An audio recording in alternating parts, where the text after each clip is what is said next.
discussion text for this material discussion text. Before to continue, sebelum kita lanjut pada materi, Ibu Guru mau tanya, apa yang dimaksud dengan discussion text? Or what is the meaning of discussion text? Silakan. Ya. Discussion text bertujuan untuk mendorong atau lebih mendapatkan atau memandangkan argumen atau suatu perkara atau topik bermasalah Atau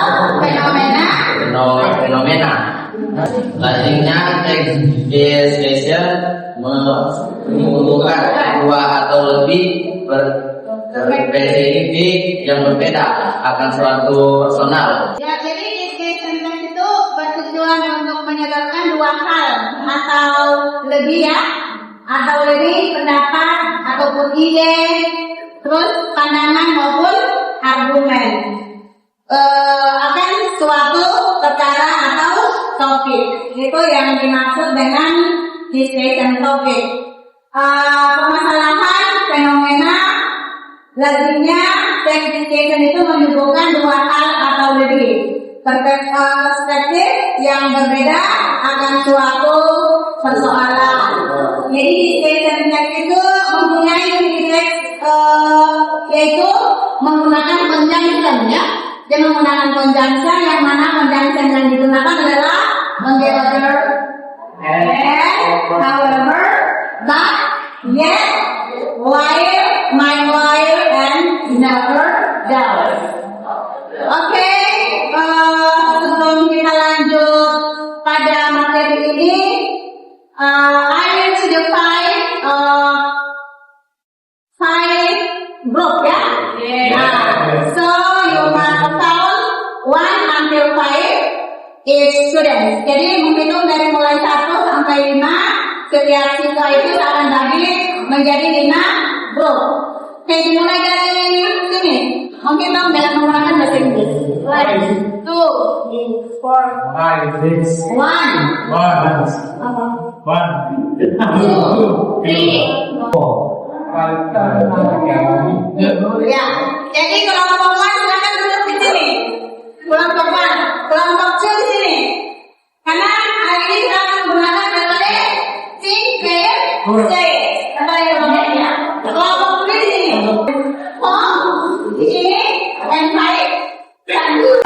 Melalui pendekatan pembelajaran di pair sayer, siswa dapat menemukan atau menentukan struktur teks daripada discussion text, dan siswa dapat menyampaikan pandangan secara verbal dalam diskusi tentang efek daripada media sosial bagi kehidupan remaja. Ya, untuk lebih jelasnya coba lihat di slide ini. Di sini sudah ada slide tentang struktur and linguistic features of discussion text. Ya, siapa yang tahu apa struktur daripada discussion text? Angkat tangan. Discussion text yang pertama itu adalah pendahuluan.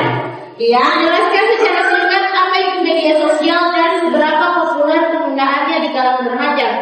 Yang kedua, sebutkan bahwa media sosial memiliki dua sisi, yaitu positif dan negatif yang akan dibahas dalam teks tersebut. Terus argumen pro atau pendukung akses informasi dan pengetahuan. Yang pertama, media sosial memudahkan penyebaran informasi dengan tepat. Terus remaja bisa belajar hal-hal baru dan mengakses sumber belajar secara online.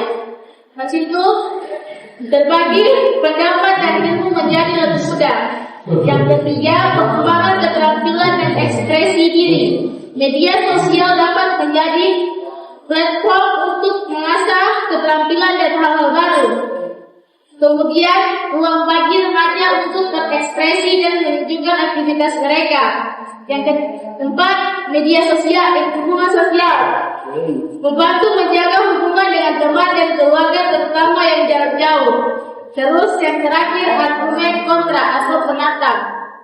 Masalah kesehatan mental. Kecanduan. Penggunaan yang berlebihan bisa menyebabkan kecanduan budget dan kurangnya aktivitas fisik. Oke, yang lain? Ya. Yang lain ada yang bisa menjelaskan yang struktur teksnya dan unsur pembahasan daripada discussion text? Struktur teks atau fungsi sosial daripada discussion text itu yaitu menyampaikan sebuah pendapat atau argumen tentang isu aktual ya yang terdapat pada dampak sosial remaja yang sering menggunakan media sosial. Itu fungsi sosialnya. Sedangkan struktur teksnya tadi sudah disebutkan oleh teman kalian bahwa struktur teks yang masuk dalam discussion text itu yaitu isu, ya. Terus yang kedua argumen pendukung atau argumen for, dan yang berikutnya adalah argumen kontra, dan yang berikutnya adalah kesimpulan atau recommendation atau conclusion. Itu struktur teksnya. Apa untuk pembahasannya atau leading features of discussion text? Jadi untuk kebahasan dari discussion text adalah satu, thinking first. Itu biasa menggunakan kata kerja yang berkaitan dengan pikiran untuk menyampaikan pendapat. Contohnya believe, think, argue, dan satu. Terus yang kedua modal verb itu menggunakan kata kerja modal untuk memberikan syarat atau menunjukkan kombinasi seperti so, must, may, told, dan might. Oke. Ada lagi? Terus yang ketiga, kontrastif, additive, and casual exhaustion. Menggunakan kata menghubung untuk menghubungkan ide seperti kontrastif itu menggunakan however, on the other hand, in contrast, yang artinya namun, di sisi lain, dan sebaliknya. Oke. Ya, terima kasih. Thank you for your answer about leading features about discussion text ya. Jadi discussion text itu mempunyai struktur yang dijawab oleh teman kalian tadi. Yang pertama adalah mengungkapkan pendapat ya. Jadi ungkapan pendapat seperti in my opinion ya. Terus I believe from my point of view. Itu yang digunakan. Terus ungkapan setuju. Jadi setuju itu adalah I agree with you. Itu ungkapan yang diungkapkan dalam unsur kebahasan.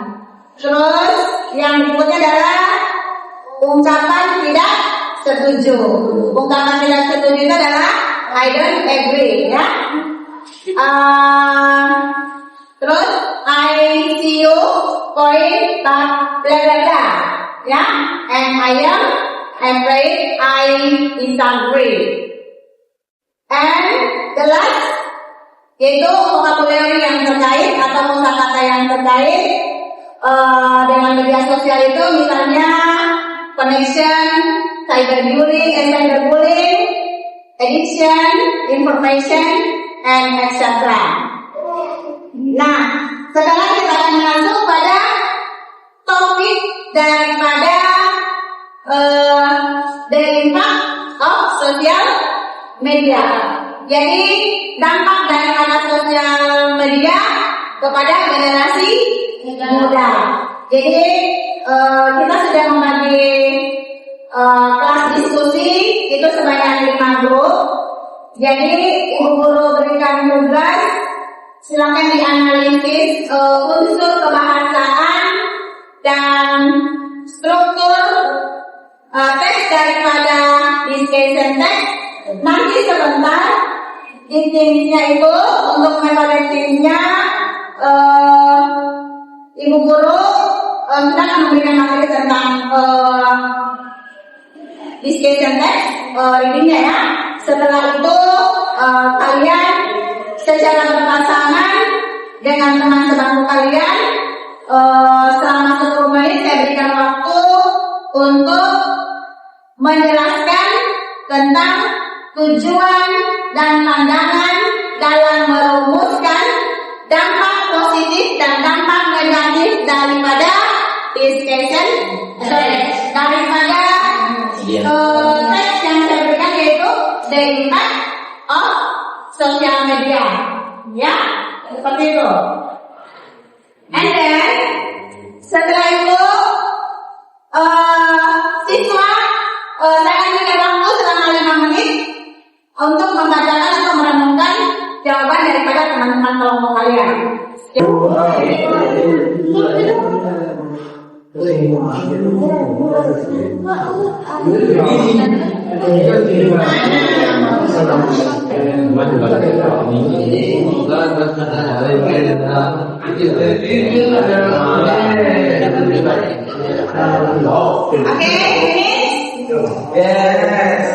berikan hasil diskusi kalian, apa dampak positif dan dampak negatif about discussion, about the impact of social media.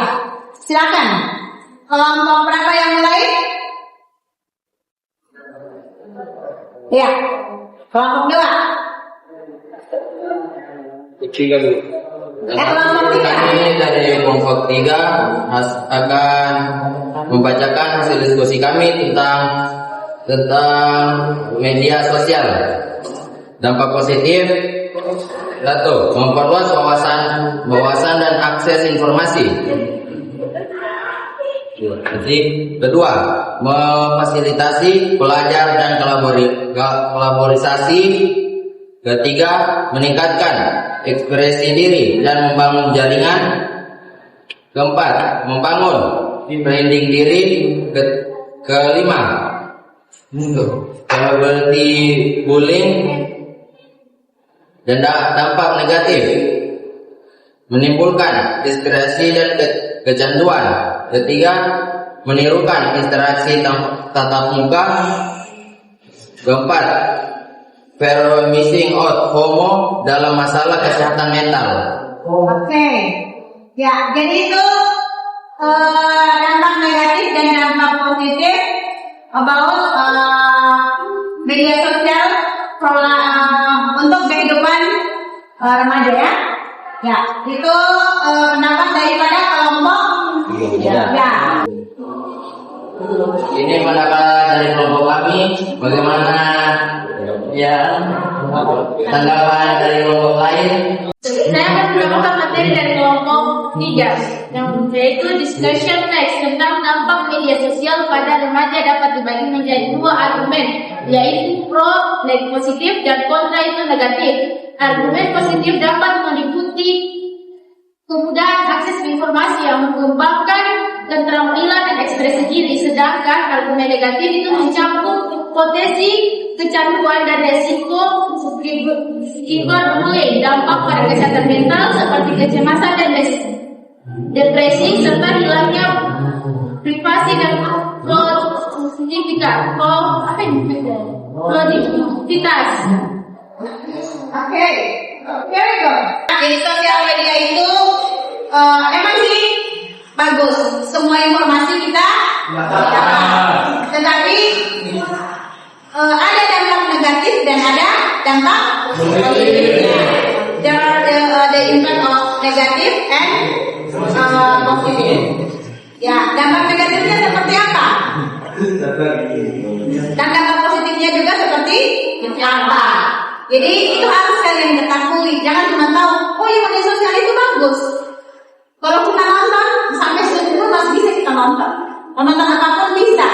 Tapi bagi remaja itu punya efek ya, ada efeknya, ada positif and negatif. Positifnya apa? Tadi sudah dijelaskan oleh kelompok 3 bahwa dampak positifnya yang pertama apa tadi kelompok 3? Dampak positifnya apa tadi? Kelompok 3? Memperluas wawasan dan akses informasi. Memperluas wawasan dan informasi. Apa yang kita tidak tahu menjadi kita tahu. Itu dampak positifnya. Terus yang berikutnya lagi apa? Akhirnya memfasilitasi pelajaran dan kolaborasi. Ya, memfasilitasi pelajaran dan bisa kita berkolaborasi. Dan yang ketiga adalah Meningkatkan ekspresi diri dan membangun jaringan. ya, meningkatkan ekspresi diri dan membangun jaringan. Jaringan ke teman-teman bisa ke semua media sosial itu bisa kita meningkatkan jaringannya kita ya. Di media sosial itu juga bisa kita apalagi dampak positifnya itu sangat baik sebenarnya untuk kita ya. Tapi ada juga dampak negatifnya. Ya, dampak negatifnya seperti apa? Cyberbullying. Ya, kadang itu dalam bentuk perundungan ya. Ya, dalam perundungan melalui media sosial. Itu namanya perundungan apa itu? Perundungan apa deh kalau di media sosial? Cyber? Terus apa lagi? Apa lagi dampak negatif selain cyberbullying? Menimbulkan distraksi dan kecanduan. Iya. Sekarang kebanyakan para remaja kecanduan tentang penggunaan handphone. Tentang apa? Apa bahasa kerennya sekarang itu? Apa? Sebenarnya apa? Ya, seperti itu. Jadi ada keunggulan dan ada dampak negatifnya. Jadi untuk sekarang kita masuk pada kegiatan terakhir karena waktu kita sudah hampir selesai. Mungkin di antara kelompok ada yang bertanya, silakan ditanyakan apa yang ingin ditanyakan. Assalamualaikum warahmatullahi wabarakatuh. Waalaikumsalam warahmatullahi wabarakatuh. Perkenalkan, nama saya Mufira. Saya perwakilan dari kelompok 2 akan memberikan pertanyaan tentang media sosial. Apa dampak penggunaan media sosial bagi generasi muda? Iya, apa dampak kehidupan sosial bagi generasi muda? Apa dampak penggunaan media sosial bagi generasi ini? Ya, silakan kelompok berapa yang bisa jawab? Ya, kelompok 1. Ya, silakan berdiri. Assalamualaikum warahmatullahi wabarakatuh. Waalaikumsalam warahmatullahi wabarakatuh. Saya akan menjawab pertanyaan dari kelompok 2. Ya, silakan kelompok 1. Apa dampak penggunaan media sosial bagi generasi muda? Jawabannya, media sosial membantu generasi muda dalam membuka kemampuan berkomunikasi. Mereka dapat berbagi konten seperti foto dan video, serta berpartisipasi dalam diskusi dan debat online. Dengan demikian, mereka dapat meningkatkan kemampuan berkomunikasi secara efektif dan membangun jaringan pertemanan yang lebih luas. Iya. Ya, terima kasih. Itu jawaban dari kelompok 1 tentang apa tadi pengalaman ya? Tentang penggunaan media sosial. Kelompok lain ada yang menambahkan? Bagaimana media sosial dapat mempengaruhi kenakalan remaja? Ya, bagaimana media sosial dapat mempengaruhi kenakalan remaja? Kelompok berapa lagi yang bisa jawab? 3. Ya, kelompok 3 silakan.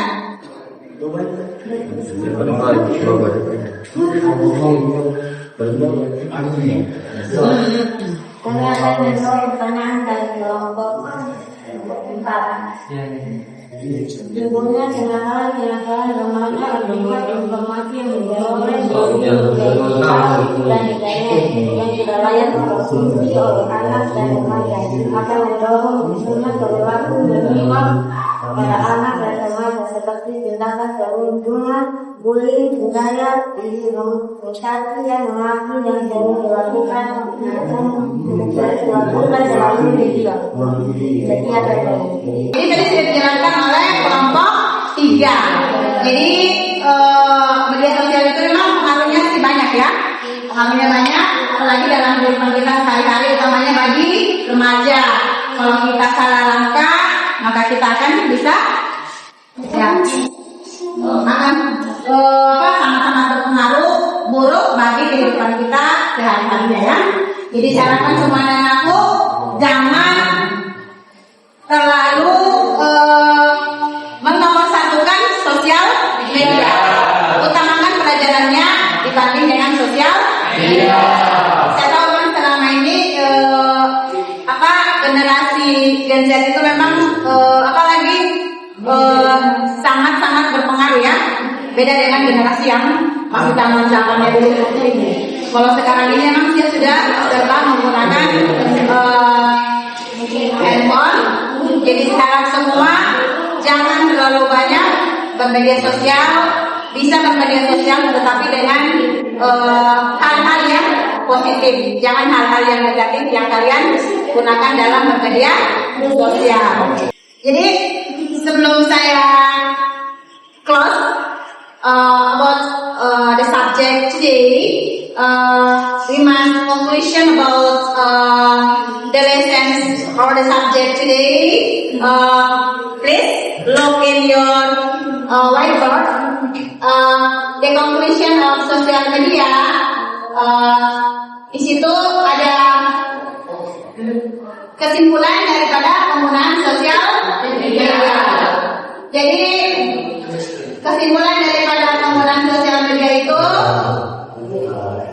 esensial dan integral part of modern trend life, ya. And then critical rates it present significant decrement rate to adolescent mental health. Jadi media sosial media itu dapat mempengaruhi kesehatan mental ya buat si pengguna. Karena sangat-sangat berpengaruh dalam kehidupan kita sehari-hari. Terus collective responsibility, familiar, educator, ya, terus policymakers and platform must collaborate to establish and maintain safer, balanced digital environment. And the next, harnessing the power, our state goal to help teens effectively harness social media immense power while vigilantly production their holistic well-being. Jadi itu kesimpulan yang akan penggunaan daripada media sosial. Mungkin ada yang lain, silakan satu orang yang bisa menyimpulkan apa-apa saja yang kita bahas tadi tentang penggunaan daripada sosial media. Jadi kesimpulan materi pada hari ini memperluas wawasan dan akses informasi, memfasilitasi pembelajaran dan kolaborasi. Dampak negatifnya cyberbullying. Kedua, menimbulkan diskriminasi dan kecanduan. Cyberbullying, resiko perenungan cyber, ujaran kebencian dan komentar negatif yang dapat memicu kecemasan dan depresi. Resikonya, penyebaran informasi palsu atau hoax. Kesimpulan, memberikan rekomendasi tentang cara manfaatkan media sosial secara positif sambil memetakan dampak negatifnya. Tekankan pentingnya penggunaan yang seimbang dan bijak. Oke, ya. Kesimpulan yang kita pelajari pada materi ini, saya harapkan semua kalian bisa atau dapat atau mampu mengetahui apa dampak sosial dan dampak negatif dan dampak positif daripada penggunaan sosial media bagi kehidupan sehari-hari itu di tingkat remaja, seperti itu ya. Okay, I think it is enough for the meeting today. Thank you very much for attention. And don't forget you study and study hard in your house, ya. Okay, thank you. Untuk pertemuan kita di siang hari ini cukup sampai di sini. Assalamualaikum warahmatullahi wabarakatuh.